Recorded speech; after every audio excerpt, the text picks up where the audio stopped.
Hi everyone, and welcome back to Culinary Wellness Wisdom. Today is actually World IBD Day, where we're promoting discussions on inflammatory bowel disease and well-being. Now, I recorded a video which focused on the physical impact of the disease, but the theme this year is break the silence, and it didn't really fit. We're talking about how a person with inflammatory bowel disease really feels. So the psychological impact of the disease on one's mental health. So I'm doing a different video to tell you how Crohn's disease makes me feel.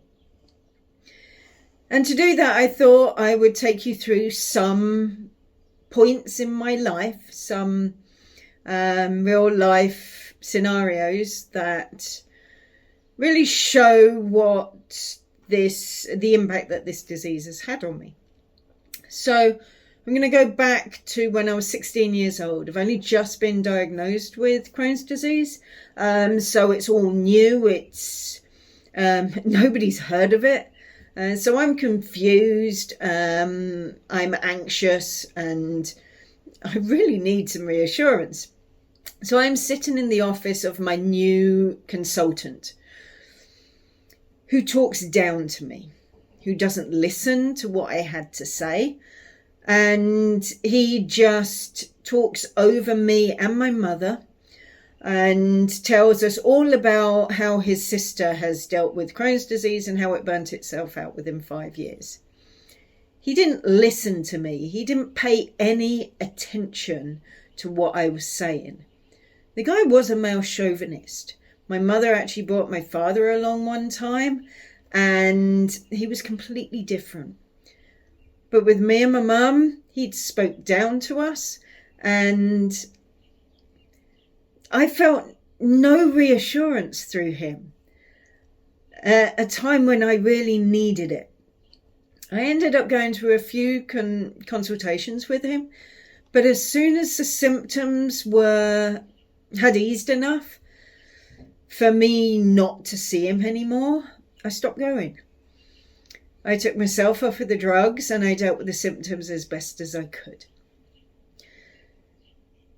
I ended up getting really sick again, and I got so bad that I finally went to my doctor, who was amazing, and said, "I've had enough, take it all out." I was asking for a colonectomy, when they take out part or all of your large intestine. My doctor couldn't understand why I had got so bad, because as far as he was concerned, I was seeing my specialist. And when I asked him and I told him I don't want to see my specialist, he was like, "Oh, Nikki, you silly girl, you should have come to me earlier. I will get you in to see a new specialist." So the way that first consultant made me feel made me suffer more with the symptoms of Crohn's disease. I was young, I didn't really know any different. So yeah, I suffered a lot. My family were very, very supportive of me with my condition, and it was very disruptive to them. Crohn's disease involves a lot of time around the bathroom, and my parents and my brother often were being kicked out because I needed to go and use the toilet. So there was this one time my mum's called down to me, "Nikki, do you need to use the bathroom?" No, Mum, I'm okay. Well, 5 minutes later, my mum's in the bath enjoying a bit of me time, and I need to go. I didn't understand it back then, just how much anxiety plays a role in the disease. And just that fear of not being able to use the bathroom can trigger the symptoms. But the thing is like, I always did this, and I felt so bad of interrupting my family's time in the bathroom. It happened on a daily basis. And this time I just couldn't kick her out. So I ended up getting 2 plastic bags. I put one inside of the other, and on the kitchen floor I pooed into a bag. I tied it up, I took it out to the rubbish bin, and I hid it. Because I was just so disappointed in myself of putting my family through this. But I was embarrassed and I was ashamed at what I had done. I was 18 or 19 years old, and my family, my extended family, had gathered me in my grandparents' front room to tell me that I'm not as healthy as other people. I can't do what normal people do, and that I should slow down. I feel like my freedom is being taken away from me, my independence, and that I'm being punished. Now I understand that came from a place of concern and worry, but at the time I just felt like my freedom was being taken away, and it actually had the opposite effect than I think they wanted, because in that moment I vowed not to let Crohn's disease change my life and not to make it change my opportunities and affect how I lived my life. I'm in my early 20s and I'm out on the town with my friends. We're out drinking and we're going to go to a nightclub later. I loved dancing. We've been hanging out in my flat and it was time to go. I was fine. We leave. I'm 5 minutes outside the door and the anxiety of not being near a toilet hits. I take off running. It really is that desperate. I have a map of the town's toilets in my head. I know exactly where the closest toilet is, wherever I am in town. My friends are great, and they also have this map in their head. So after a while, they catch me up. They find me in a queue, waiting my turn to use the bathroom. They grab hold of me, they push me to the front of the line, and they tell them I have to use the bathroom now. I'm embarrassed. I don't feel like that I have a right to jump the queue. But they push me in the stall and I get down to my business. But the thing is I don't need a wee. This is number 2s. And it's loud and it's diarrhea and it smells. And I'm embarrassed. I'm so ashamed. I come out of that stall with my head hung in shame. I want to get out there as quickly as possible because everybody knows what I've been doing in there.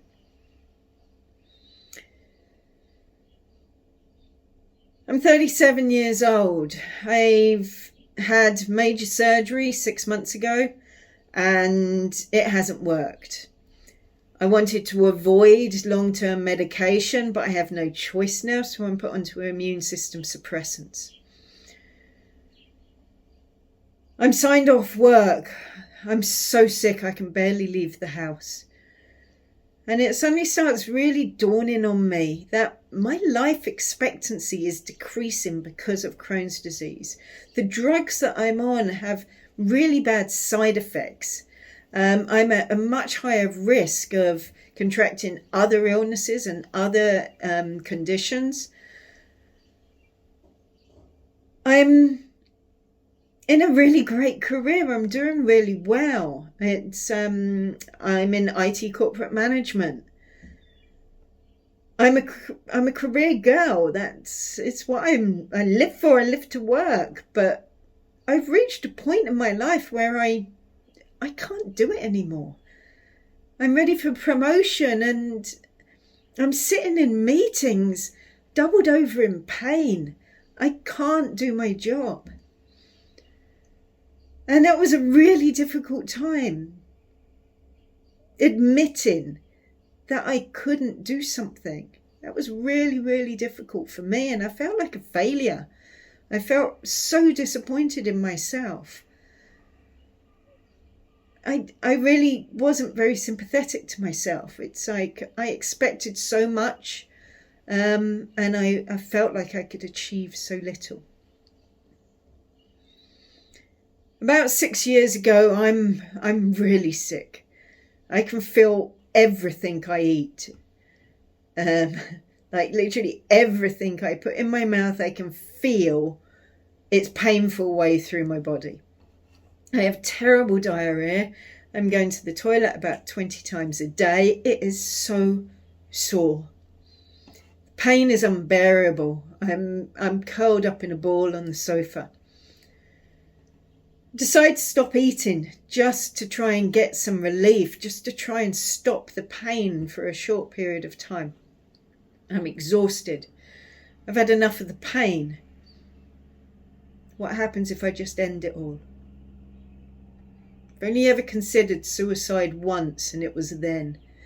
And it only entered my mind for a very short period of time until that voice said, "What are you thinking?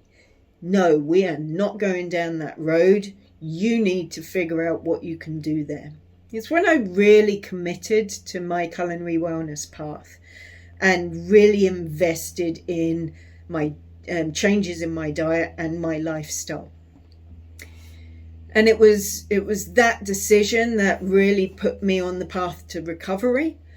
And within about 9 months, I'd eliminated most of the symptoms, and I still remain pretty much symptom-free and drug-free.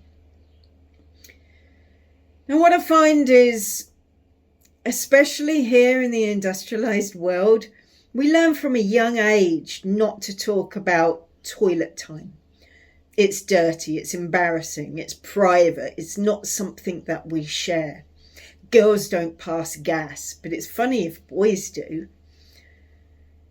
Anxiety around going to the toilet can become a really big problem. You know, for some people, they won't go outside of their own home. So they train their body to ignore the natural cues to go to the bathroom. And that can cause constipation, and that can end up being a lifelong problem. And it's really bad for our health. My anxiety was not around not going, it was about going so much and having to go in front of everybody, having to do it in very public situations. I found it was really refreshing in Costa Rica because they don't attach emotions anywhere near the amount that they do here in the UK or in the Western world, really. We attach a lot of emotion around names, around scenarios, you know, going to the bathroom. Oh, we feel embarrassed about it. It's an emotion attached to a natural function.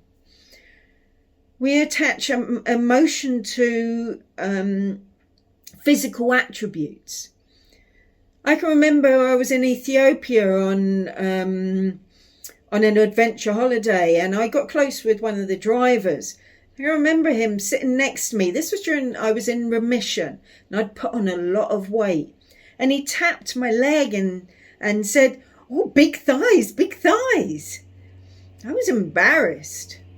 And I felt really bad. I was, you know, bringing attention to me being fat.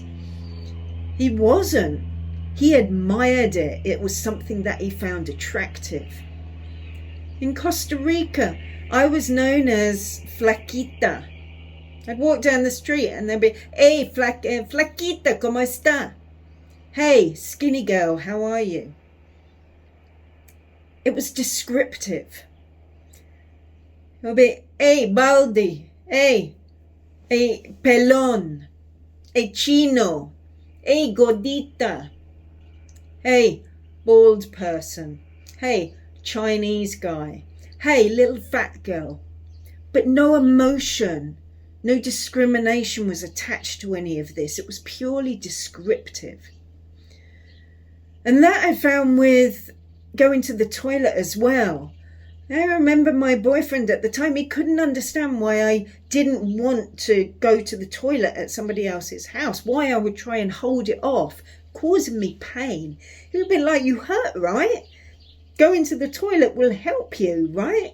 Then why don't you just go? It's natural. Why should you be embarrassed? If I passed gas in front of him, he didn't bat an eyelid. He'd walk in on me going to the toilet, go and brush his teeth and walk out. It just didn't bother him. And that was very typical of Latin America. It was very, very refreshing, having grown up in a place that attaches emotion and conditioning around certain functions, and certainly natural functions in life. I'm experiencing a lot of emotion related to Crohn's disease at the moment. So, just some of the facts about Crohn's disease. When I was diagnosed, 1 in 10,000 people were diagnosed. Now it's 1 in 650. It's a lifelong condition, and it causes chronic inflammation of the digestive tract, and it can lead to abdominal pain, severe diarrhoea, fatigue, weight loss, malnutrition. There's a number of extra intestinal conditions, so conditions outside of the digestive system that it can cause. That's things like rheumatoid arthritis, other inflammatory conditions, multiple sclerosis. 1 in 5 people with Crohn's disease are likely to get spondylitis, which is particular arthritic condition of the spine. 50% more likely to develop blood clots, 3 times more likely to develop deep vein thrombosis. 25% higher risk of getting another autoimmune disease, an autoimmune disease like alopecia areata, which is hair loss. Losing your hair is, especially for a woman, makes you feel, well, it really affects your body image, so it makes you feel ugly. Over the past 4 months, I've lost about half of my hair. I have big bald patches of hair loss. That's the biggest. I have patches on the top of my head, and I've got a lot of patches on the back of my head. This is the second time in my life that I've had it. This was probably triggered by bronchitis that I had at the back end of last year. I feel I have to cover it up. I wear a lot of hats at the moment. It worries me more because I have long hair right now. So what happens if the wind blows and I get this big bald patch? So I'm actually considering cutting it all off, doing a shave up the side to try and actually make it more visible, but less obvious in a way, because I want to feel pretty. I don't want big patches of hair loss, but there's not an awful lot I can do about it. The lucky part is, with my diet, with my lifestyle, there's a lot that I can influence my body with nutrition. But it's an autoimmune disease, so it very much depends on what the autoimmune system is doing. But luckily for me, my hair is growing back. So hopefully in about 4 months, I'll have a lot more hair coverage. But this is all connected to Crohn's disease. So it's not just the disease that is affecting me, it's other things that impact my life. So if there's something that I really want you to learn from this, be a lot more open about these natural functions. Try not to attach emotional feelings for things that are purely functional. My hair loss is very much influenced around how a girl is supposed to look, how a lady is supposed to look. Weight is the same with that.